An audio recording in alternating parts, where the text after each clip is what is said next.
सोलापूर शहरात पावसाळ्याच्या पार्श्वभूमीवर रस्त्यांची दुरावस्था पुन्हा एकदा समोर आली आहे। शहरातील अनेक प्रमुख मार्गांवर मोठमोठे खड्डे पडले असून वाहन चालकांना जीव मुठीत धरून प्रवास करावा लागत आहे।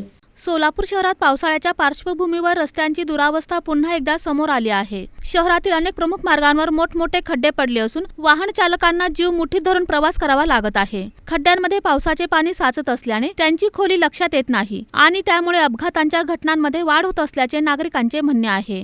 जुना बोरामणी नाका, जुना पुणे नाका, निराळे वस्ती, एसटी स्टँड परिसरासह शहरातील अनेक भागांमध्ये रस्त्यांची अवस्था अत्यंत खराब झाली आहे। जागोजागी पडलेल्या खड्ड्यांमुळे दुचाकीस्वार, रिक्षा चालक आणि चारचाकी वाहनधारकांना मोठा त्रास सहन करावा लागत आहे। अनेक ठिकाणी वाहतूक कोंडीची समस्या देखील निर्माण होत आहे। नागरिकांनी वारंवार तक्रारी करूनही महानगरपालिका प्रशासनाकडून ठोस उपाययोजना होत नसल्याचा आरोप होत आहे। खड्ड्यांच्या प्रश्नावर महापालिका झोपेचे सोंग घेत असल्याची भावना नागरिकांमध्ये व्यक्त होत आहे।